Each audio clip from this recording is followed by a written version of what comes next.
আগামী ম্যাচে বাংলাদেশের প্রতিপক্ষ হবে পাকিস্তান, আর সেখানে বাংলাদেশ দলে থাকতে পারেন সাকিব আল হাসান। বিশ্বকাপ বয়কটে আপাতত খেলা নেই বাংলাদেশের। এদিকে বিসিবি নিশ্চিত করেছে দলের হয়ে খেলতে সমস্যা নেই সাকিবের। তাতে করে দুয়ে দুয়ে 4 মিললে নিজেদের পরবর্তী আন্তর্জাতিক ম্যাচে সাকিব আল হাসানকে দেখা যেতে পারে লাল সবুজ জার্সিতে। আরো শুনুন প্রতিবেদনা।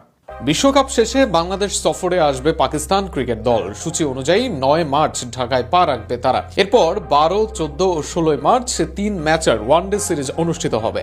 সিরিজ শেষে 17 মার্চ বাংলাদেশ ছাড়বে পাকিস্তান। এদিকে আগামী ম্যাচে বাংলাদেশের জার্সিতে সাকিবের প্রত্যাবর্তনের আভাস দিয়েছে বিসিবি।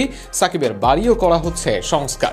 মাগুরা শহরের সাহাপাড়ায় সাকিব আল হাসানের বাড়িতে গেট মেরামতের পাশাপাশি বাড়ির চারপাশ পরিষ্কার পরিচ্ছন্ন করার দৃশ্য দেখা গেছে।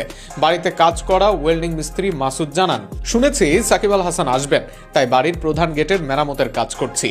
এদিকে বিসিবি জানিয়েছে তার ফিটনেস ও অ্যাভেলেবিলিটি বিবেচনায় নিয়ে নির্বাচকরা তাকে দলে অন্তর্ভুক্ত করতে পারবেন। অর্থাৎ যেসব ভেন্যুতে খেলার মতো শারীরিকভাবে প্রস্তুত থাকবেন সেসব সিরিজেই তাকে দলে দেখা যেতে পারে।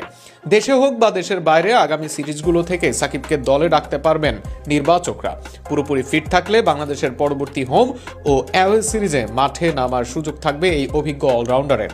শুধু তাই নয়, তাকে আবারও কেন্দ্রীয় চুক্তির প্রস্তাব দিয়েছে বিসিবি, যা তার প্রতি বোর্ডের আস্থারই বহিঃপ্রকাশ। তবে তার চলমান মামলা ও আইনি বিষয়গুলো নিয়েও সক্রিয় ভূমিকা নিতে যাচ্ছে বোর্ড। বিসিবি সভাপতি আমিনুল ইসলাম বুলবুল এই বিষয়ে সরকারের সঙ্গে আলোচনা করবেন বলে জানা গেছে।